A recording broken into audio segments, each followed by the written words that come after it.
The Lahar reaches the town of Orting in about 50 minutes.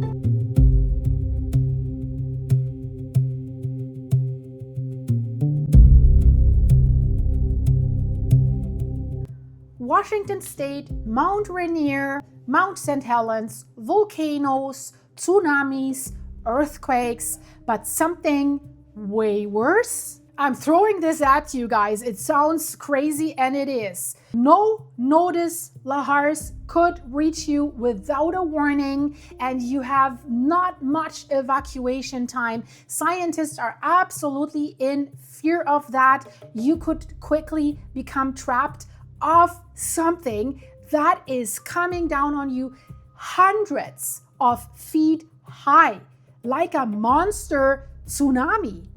Mount Rainier keeps me up at night because it poses such a great threat to the surrounding communities. Tacoma and South Seattle are built on 100-foot thick ancient mudflows from eruptions of Mount Rainier from millions of years ago. The summit is very cold, lots of snow, glaciers, ice, and when it eventually erupts, that is all going to melt very quickly and head towards these towns below. The monster tsunami, like something that we've seen in the Tracy Arm Fjord, maybe hundreds of feet high into an area with 150,000 residents. What am I talking about? You will probably think about Mount St. Helens when I tell you the headline, but I tell you you're wrong. Yes, we're in the right state. We're talking about Washington State in the US, but we are talking about Mount Rainier. Did you know that this is America's most dangerous volcano? That could devastate 60,000 people in minutes, and shortly after 150,000 in total. And when I tell you with what, it's absolutely crazy, because if you're in the Seattle area and if you're in this highly densely populated area, you see that volcano from everywhere. It throws over properties, realtors. This is a selling point. You've got Mount Rainier views. And I know about that. Whenever I see these listings and you see Mount Rainier so close, I'm like, whoa, guys, you don't want to be there. And I have to tell you, there's no research. It is bad. I have to tell you. So scientists are warning now that the threat that is coming from America's most dangerous volcano is very, very bad. 3 Washington towns could be devastated within minutes if a massive volcanic mudflow suddenly tears down Mount Rainier, a lahar. And for a lahar, we do not need a volcanic eruption. That is the danger. But the danger here is this could happen at any time without a warning. That's why this can be so devastating. It is threatening directly 60,000 residents and growing that are living in the direct lahar zones. So lahars are fast moving, very, very fast moving volcanic mudflows that are capable of obliterating entire communities even without an eruption, when water rapidly mixes with loose rock, ash, debris on slopes of a volcano. So scientists are warning us right now that landslides, heavy rainfall, and it rains a lot in the Pacific Northwest, heavy rainfall, melting glaciers, and there's a lot of glacier on that volcano, or even small earthquakes, and there's a lot of small earthquakes underneath the volcano, around the volcano. We're at the Ring of Fire, Pacific Ring of Fire, big subduction zone there.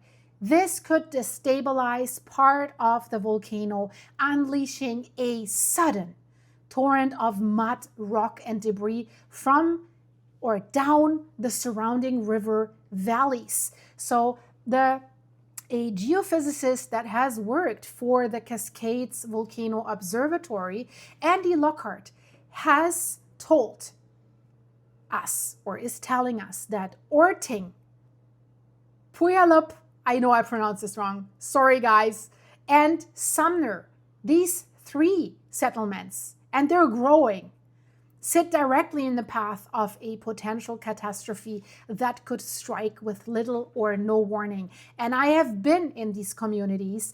I have visited friends in Orting, up the mountain slope, beautiful equestrian property that they had there, looking at the horses. But then you see, I said to them, hey, that volcano looks awfully close. So aren't you worrying that if that thing erupts, that you could like be in the direct path? And it was like between Orting and the volcano, then there was like forest.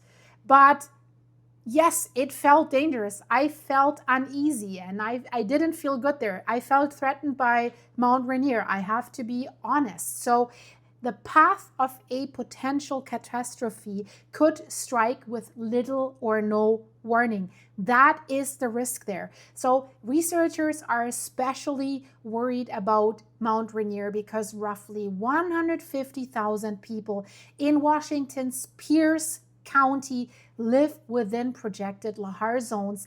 And I have interviewed people, I've asked people, many of them have no idea. They have no idea. You look at the beautiful real estate listings and it's nice, but the danger.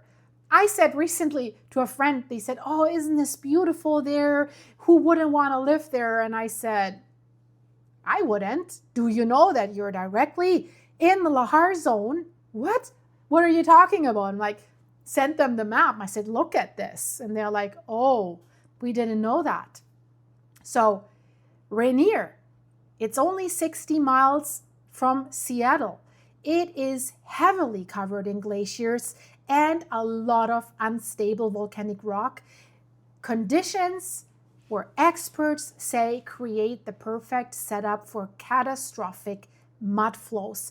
And they recently had basically a mud flow rehearsal where students in schools had to evacuate and found their ways out of the danger zone. And they only had a few minutes to run to do that.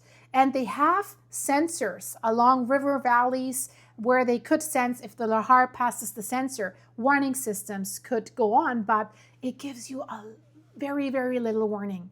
Because if that lahar is on its way, it's so scaringly fast.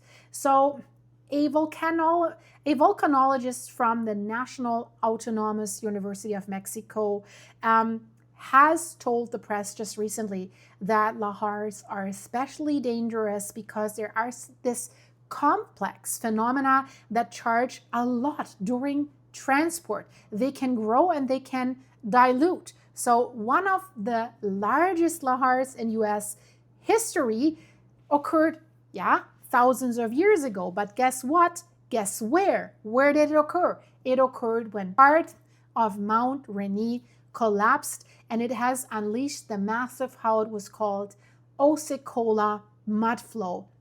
So scientists now these days estimate that that mudflow carried enough debris to fill roughly, listen to that number, 1.5 million Olympic-sized swimming pools. 1.5 million, more than 220 miles towards the Puget Sound, and that this mudflow has buried parts of what are now the Enumclaw and Kent valleys. Lots of people living there.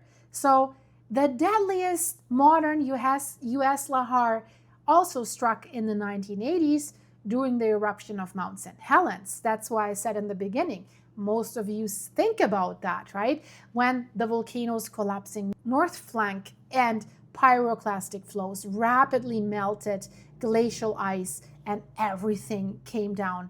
So the resulting torrents of mud and debris surged more than 60 miles through the Toutle and Kovalitz River valleys, has destroyed at Mount St. Helens over 200 homes and 195 miles of roads and 27 bridges. So the danger of lahars in Washington has become so alarming right now that emergency officials now conduct massive evacuation drills designed to prepare residents for a disaster that many scientists believe is inevitable. It will happen. And more than 45,000 students, I mentioned it earlier, and staff from over 20 schools participated in one of the world's largest lahar evacuation exercises last year in April, and they have practiced evacuations to higher ground while public officials, emergency officials have tested warning systems. So the scientists are telling us that these drills underscore a very grim reality for residents in this area.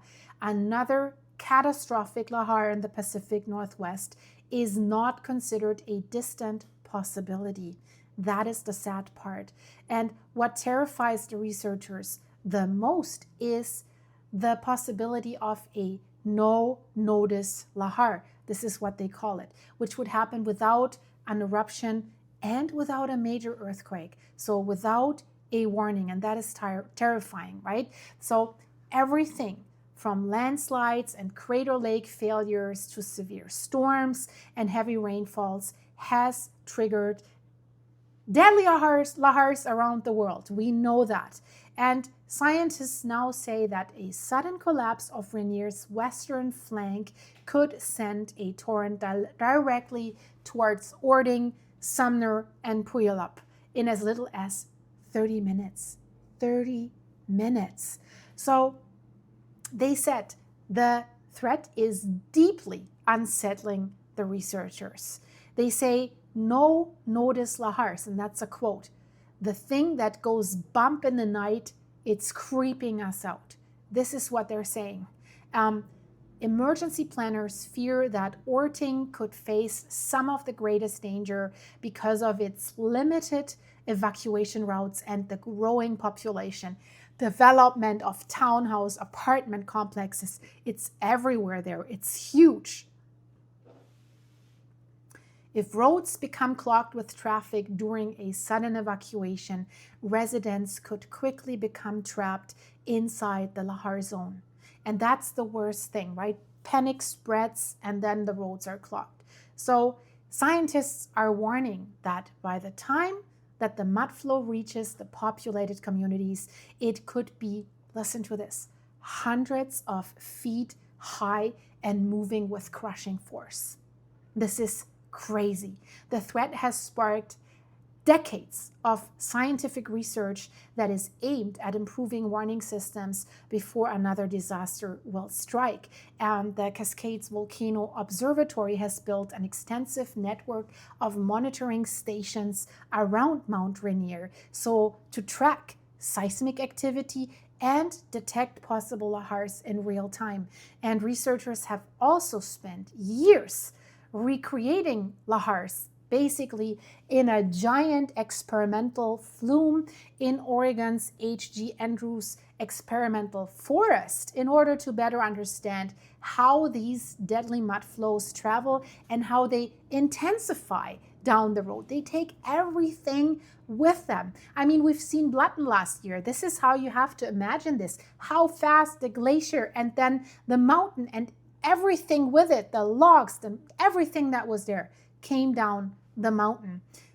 The data, they feed them into computer models that help predict how quickly the lahars could hit communities and how much evacuation time residents might have. And that is what frightens them so much, because it's not much. That's the problem. And of course, they acknowledge that there's still enormous uncertainty surrounding no notice lahars, because then they can occur without clear warning signs. So all the instruments don't help you if you have no warning sign, no earthquake, nothing, right?